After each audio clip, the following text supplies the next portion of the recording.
सबैजना स्वागत छ मेरो किचनमा। आज चाहिँ मैले यहाँहरुको लागि स्वादिलो कालो चनाको रेसिपी लिएर आएको छु र यसको लागि मैले सामग्रीहरु पनि रेडी गरिसकेको छु।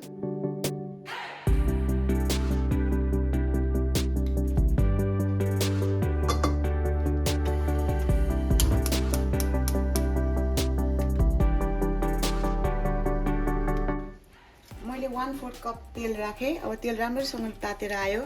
मैले 1 टीस्पून जीरा फुराए र अलिकति थोरै 1 पिन्च जस्तो हिङ।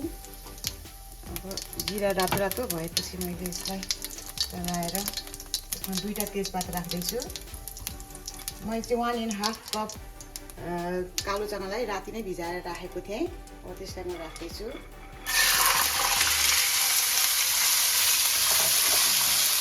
यसरी चलाइदिँदै छु।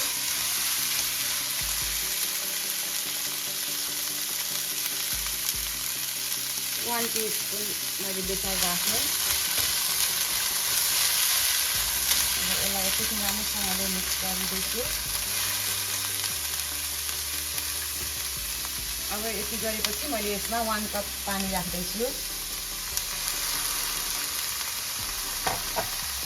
पानी राखेपछि यसलाई छोपेर 10 मिनेट जति पकाउने। चना पाकुन्जेल म यता मसलाहरु पिस्छु। 20-25 दाना मैले कालो मरिचलाई राखेँ। त्यसरी नै 2टा ल्वाङ, सानो यत्रो यो जायफल, जायत्री सानो टुक्रा, अनि दालचिनीको सानो टुक्रा, 4वटा सुकुमेल र एउटा कालो अलैँची। अब यसलाई राम्रोसँग मसिनो गरेर पिस्ने। बोक्रा चाहिँ फाल्नु पर्छ अलैँचीको र सुकुमेलको।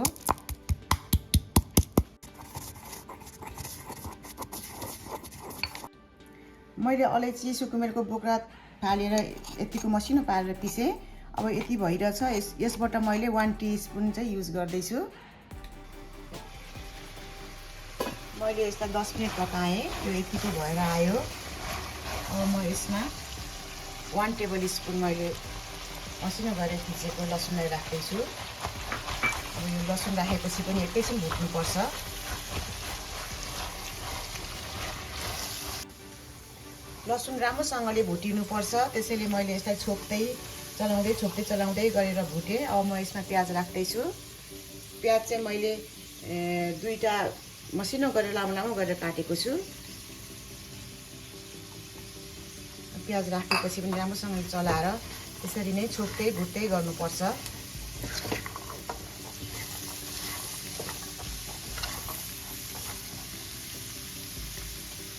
अब यसमा मैले नुन राख्दैछु। नुन चाहिँ स्वाद अनुसार राख्ने। मैले 1.5 टीस्पून राख्ने अहिले। यो चाहिँ राम्रोसँगले मिसाइदिएर चलाइदिएर छोपेर पकाउनुपर्छ लो हिटमा।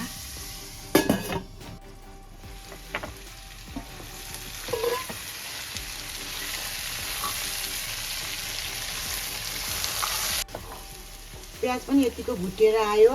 प्याजले तेल सोच्ने भएको भएर अलिकति कम जस्तो भयो भने अलिकति तेल थप्दा हुन्छ। अब म यसमा अरू मरमसलाहरू राख्दै जान्छु। 1 टेबल स्पुन मैले धनिया पाउडर राखेँ। 1.5 टेबल स्पुन जीरा पाउडर। 1 टीस्पून मैले रेड चिल्ली पाउडर राखेँ। यो काश्मिरी रेड चिल्ली हो। यसले त्यति पिरो पनि हुँदैन, कलर पनि राम्रो देखाउँछ। अब यसमा मैले 1 टेबल स्पुन अदुवालाई यसरी थिचेर राखेको थिएँ, त्यो राख्दैछु। एकछिन सबैलाई राम्रोसँग चलाइदिनुपर्छ।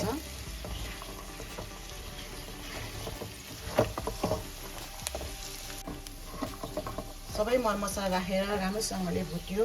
अब यसमा मैले 1.5 टमाटरलाई एकदम मसिनो गरेर काटेर राख्दैछु।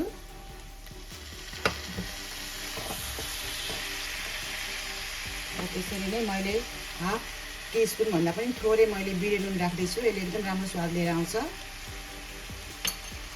त्यसरी नै अघि मैले पिसेर राखेको यो मसलालाई पनि राख्दैछु। यसरी सबै मैले चाहिँ घरमै बनाएको मरमसलाले बनाएको भएर यो चनाको स्वाद एकदमै मिठो हुन्छ। एकदम मिठो बास्ना आइरहेको छ। चनालाई छोप्दै पकाउँदै चलाउँदै लो हिटमा पकाउनु पर्छ र यो राम्रोसँगले भुटेको हुनुपर्छ। अब मैले यसमा यो हरियो खोर्सानी र रातो खोर्सानीलाई मसिनो गरेर काटेर राखेको छु। पिरो चाहिँ आफ्नो स्वाद अनुसारको राख्ने।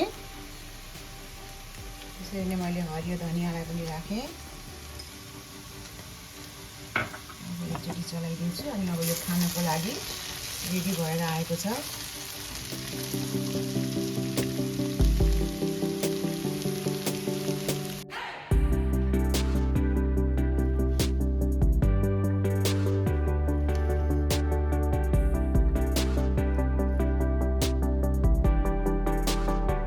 सर्भ गर्नु अगाडि अब यसमा अलिकति काटेको यसरी मसिनो गरेको प्याज र अलिकति कागतीको रस राखेर खाँदा एकदमै मजा आउँछ।